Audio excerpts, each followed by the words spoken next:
ആലപ്പുഴ സ്വദേശിയുടെ വയറ്റിൽ ശസ്ത്രക്രിയാ ഉപകരണം കുടുങ്ങിയ സംഭവത്തിൽ ശസ്ത്രക്രിയ നടത്തിയ ഡോക്ടർക്ക് സസ്പെൻഷൻ. ഡോക്ടർ ഷാഹിദയെയാണ് സസ്പെൻഡ് ചെയ്തത്. നഴ്സ് PS ധന്യയെയും സസ്പെൻഡ് ചെയ്തു.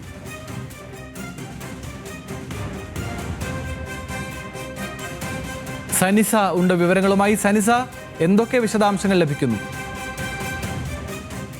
ആലപ്പുഴ സർക്കാർ മെഡിക്കൽ കോളേജിലെ വണ്ടാനം മെഡിക്കൽ കോളേജിലെ ഇത്തരത്തിൽ ശസ്ത്രക്രിയ നടത്തിയതിൽ വീഴ്ച, ചികിത്സാ പിഴവ് സംഭവിച്ച് 5 വർഷത്തിന് ശേഷമാണ് ഇത്തരത്തിൽ ഒരു വയറ്റിനുള്ളിൽ സർജിക്കൽ സിസർ കണ്ടെത്തിയത്.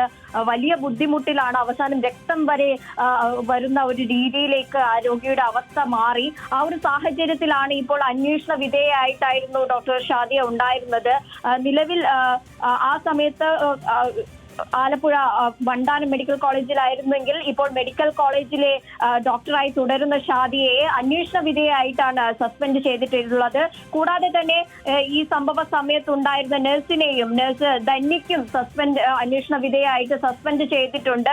വലിയ തരത്തിലുള്ള വീഴ്ചയാണ് സംഭവിച്ചിരിക്കുന്നത് എന്ന് മുൻപേ തന്നെ കണ്ടെത്തിയിരുന്നു. ഇതിന്റെ അടിസ്ഥാനത്തിൽ DMO സമർപ്പിച്ച റിപ്പോർട്ടിന്റെ അടിസ്ഥാനത്തിലാണ് ഇത്തരത്തിൽ ഇപ്പോൾ ഒരു സസ്പെൻഷൻ ഉണ്ടായിരിക്കുന്നത്.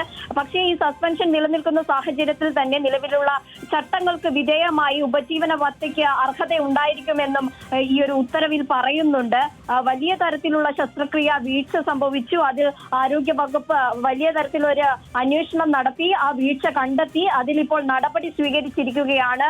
ഡോക്ടർ ഷാദിയയും അതുപോലെ തന്നെ ആ സമയത്തുണ്ടായിരുന്ന നഴ്സായിട്ടുള്ള ധന്യയ്ക്കും ഇപ്പോൾ സസ്പെൻഷൻ നൽകിയിരിക്കുകയാണ്. അന്വേഷണ വിധേയമായിട്ടാണ് സസ്പെൻഷൻ നൽകിയിരിക്കുന്നത്. എന്നാൽ ക്ഷാമബത്ത അടക്കമുള്ള ഉപജീവന ഭത്ത അർഹത നൽകുന്നതായിരിക്കും.